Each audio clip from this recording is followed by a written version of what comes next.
because they were made with 90% silver. And you can acquire these in small amounts, perhaps at local coin dealers, or you can work with firms like Kirk's and others, and you can purchase a quarter bags of silver. This would be extremely valuable. Like Stuart Rhodes said, have some silver in your pocket. That's the best silver to have. It's called junk silver. And so you can start picking up some of that affordably. And also European fractionals. It's gold, but you can pick up a fractional for 300 and change. I see Dr. Elliott's back on there with us, so let's see. Some other questions. Let's see. Hey, John. Yes. John. I'm right here. I've got a question here I want to answer. Yeah. All right. So someone asked here about community safety. Yes, I think community safety is a good organization to go check out. And so, I usually when I talk, I kind of ran out of time. Usually when I talk, I also advocate very much that they read Dr. Edwin Vieira's book on the militia. I believe it's called Constitutional Homeland Security. It's a great book. And in fact, Dr. Vieira is going to be an advisor to Oath Keepers, both on sound money and also on the militia.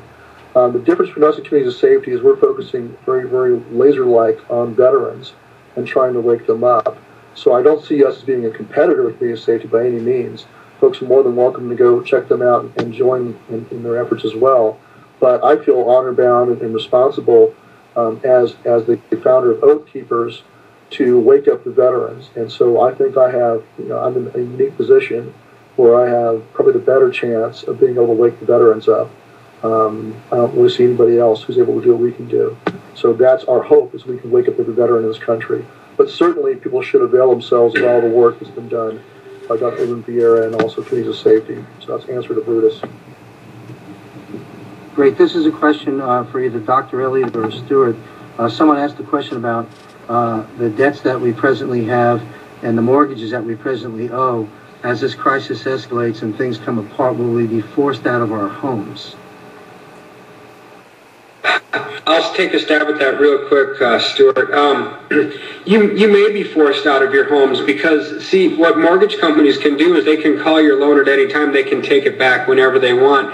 In a lot of Latin American countries, and we've never had to deal with this here, is that they can re-index the loan, which means, let's say they can't change the terms, evidently, due to the contracts. However, they could possibly do whatever they want. But on re-indexing, let's say that inflation is 100% and you owe $100,000 on your home. They may keep it at a 30-year, 7% loan or whatever, but instead of owing $100,000, they'll re-index that to $200,000 because the banks aren't going to be behind the eight ball due to inflation. They're not going to want to lose money. They'll basically pass it on to the consumer and re-index your loan. That's why having something like what Stuart and I and John have been talking about, precious metals, which will preserve your purchasing power even during those super inflationary type times, will actually be able to help you. And what we need to do is just change our lifestyles for lifestyles of conspicuous consumption. And I'm not talking necessarily about all of us, but as a society as a whole, from that to savers. We need to start saving. We need to start preserving because, yes, they could probably take that stuff away from us. Hey, Stuart, there's a question that I think is an important question. It says, what can you do with the corrupt sheriffs? Well, the first thing you do is, if you can, not all sheriffs are corrupt. Some of them are just ignorant. And so you have to figure out whether they're corrupt or ignorant. And so the first thing you do is hand them a copy of Sheriff Mack's book, The County Sheriff, America's Last Hope, and have them read that, and then come back a couple weeks later and say, well, Sheriff, what do you think about that book? And enter into a dialogue. Once you've given them the information to be sure they're not ignorant, if they still refuse to get on board with being constitutional sheriffs, then you know you've got somebody who, it's not a matter of being ignorant, it's a matter of being willfully, corrupt or indifferent to their oath. Then the next step is to get rid of them, put them out of office. You can do it by, it depends upon your state and its rules. You might be able to do that by special election or recall. If not, then the next thing to do is the next election, make sure you've got a strong candidate that you are ready to support, both financially and with boots on the ground, to get out there and beat the incumbent sheriff. And I think, though, with the increasing economic crisis facing our country, more and more people are waking up to what is necessary, and it's much more likely that you're going to defeat, the good old boy network in the current political environment. Just as we saw a wave of constitutionalists who were just elected in all the state legislatures, and even some in Congress, you will also have a better chance now more than ever to get a constitutional sheriff. So if you have a bad sheriff right now, start shopping for a very viable alternate candidate that you can run, and then run them. All right, shop for the sheriff program. I love it. Kirk Elliott, question for you. That I'm going to combine them. There was a few, all on the subject of metals. One is, well, it's really the same question, just two different locations. Should I go out and get are there risks basically to keeping my metals at the bank depository? And what about at the other depositories? Your comments on the safety of that at this point in the crisis and perhaps down the road. At this point in the crisis, I still think it's safe to have it there, quite honestly. Once we get to a point of rioting, looting, similar to stuff that we've seen in Greece, then you better make sure that you have everything out of safety deposit boxes, everything out of depositories, and on you in person. Now, if at all possible, I would always recommend that you have the stuff on you in person. Not in a depository, not in your safe deposit box, not in Switzerland, but on you, just in case you need it. That's always the safest. It's not an ocean away. Delaware is very safe for right now. It's a huge Fort Knox type of a facility, COMEX depository, $300 million of liability protection there. It is very safe, but as things progressively get worse, you're going to want to have your antennas up and say, okay, things are getting pretty bad. I'm going to get that stuff out of there. I don't think it's immediate right now, but definitely be thinking about that. Thanks. SheriffMac.com. SheriffMac.com is another great resource to learn about states' rights and the sheriffs. There was a question, two questions very quickly I can answer were, will this program be recorded? The answer is no, but all the future ones will be, and we'll make them available. And what other questions do we have, Larry? We have a question here that do you believe of a possibility of martial law being imposed if the economic and social collapse occurs this year? Stuart.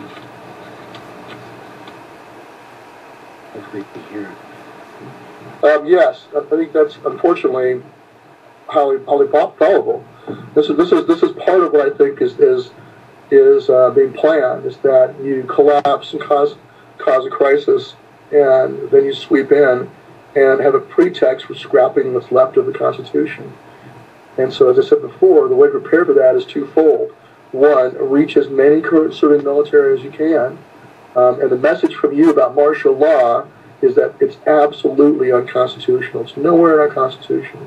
And we need to attack the supposed legitimacy of that concept. And unfortunately, that concept has gained a lot of ground in the minds of average people. They think that somehow the president has this power. He has no power outside of the Constitution, and he is oath sworn to abide by it. And if he violates it, he's no more the president than you or I. And so martial law is absolutely illegitimate. But here's the problem. If the military thinks it's legitimate, then it may as well be. And so that's why we have to attack the legitimacy of martial law in the minds of the current serving. But the second point is make martial law less viable in the sense of less legitimate when it happens. But by that I mean, like I said earlier, make sure you're so squared away and your state's squared away that you don't need outside help. And so the president will have less of a pretext to talk the military into going along with the imposition of martial law. So the first thing is you got to have a sheriff who won't use it himself, who won't try that. You got to have a governor who won't try it. And then you got to have them be strong enough in their state that they'll say no when the feds try it. So that's kind of the answer. So yes, it is very much a risk. Thank you, Stuart. Question here is, well, first I want to make an announcement. There was some emails coming in about our audio cut out when we listed all the websites. All I can say at this point is, if you go to assetpreservationinstitute.org, which is what you see on your center screen, just add .org, and go to submission request or contact us. Send me all your clarifications, questions, and everything to that site. and I will make sure that they are all answered either by me or by the experts that we can direct you to. Question here for either Kirk or Stuart regarding this issue in Libya, the fact of the matter that there's questions regarding the birth certificate issue. What can we do to rally around impeachment?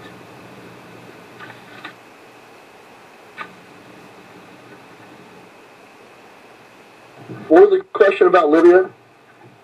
In other words, there's questions about unconstitutional things that would be impeachable offenses for President Obama, perhaps Libya, perhaps the birth issue. So the question is, right. What can we do to rally around and get an impeachment process going? Well, I mean, that's certainly you could try, but I'm just to be blunt, I don't think it's going to be successful in the current Congress. I think you have enough squishy Republicans who would sell out and not actually vote for impeachment. So, you know, it certainly can't hurt. Look at it like this. Even when you fight battles that you know you're going to lose, sometimes they're worth fighting, like bringing a court case that may in the end be shut down, or sponsoring a bill for impeachment. And you probably could get Ron Paul to sponsor a bill for impeachment. I'm sure he would. He's probably the one most likely to do it. But there might be a few others in there also who might be willing to do it. It certainly can't hurt. And even if you lose, what it does is it exposes the illegitimacy of what's going on, the unconstitutionality, and it undermines the legitimacy in the eyes of the military and police, frankly, of the government. If they see the president being brought up on impeachment charges for example, going to the UN for a declaration of war rather than Congress, which is what he did, it's wildly unconstitutional. And I think it is grounds for impeachment. So that has utility, I believe, in undermining legitimacy, which is good, even if it's unsuccessful. So I think it should be pursued. Thank you. Well, I'm going to take this next question, and you gentlemen, by all means, add in if you feel you'd like. The question is, annuities, are they as vulnerable as IRAs and 401ks regarding confiscation? The answer to that, from my opinion, is if they are IRAs, because an annuity can also, you can invest in an IRA in an annuity. So if your IRA is invested in an annuity, then the answer is yes. But outside of that, there really would be no confiscation issue that I would see regarding annuities as a standalone investment. However, you have significant risks in your annuity in the environment we're in. It's a false sense of safety and a false sense of security because of the fact that it's only 10% liquid, number one. Number two, it's dollar denominated. Number three, insurance companies by regulation are required to have 80 to 90% of their general account invested in bonds. The bond market is imploding, and it's my opinion that HR 3200, if it stays on the books in its current form, as it gets phased in 2012 forward, will probably put most insurers out of business. So the annuity is really not the safe haven for the foundation of a retirement plan as it once was. And so that'd be my answer on that. There's another question, Kirk, about, see if I can find it. Well, yeah, cash in. Should we cash in our IRAs and 401ks? You know, with the legislation risks that we're seeing, that is not a bad idea. The reason is this, and even if we overlook the legislation risks of potential forced allocation into U.S. Treasuries to stimulate demand for the dollar, that's a big risk, but it's not a guarantee, it's not a certainty because it's just in committee right now, hasn't even made it to the floor for a vote.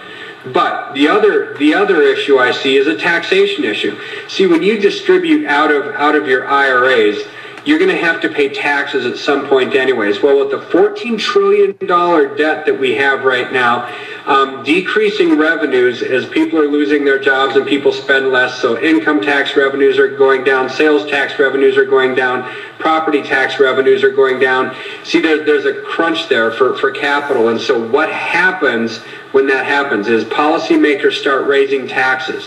So since you are going to have to pay taxes anyway at some point, you might as well pay the taxes now at probably the lowest rates you will see during your lifetime. That's the primary risk to me. The confiscatory risk of them, or not necessarily confiscating it and taking it away, but forcing allocation into a U.S. Treasury because it's losing demand globally is secondary.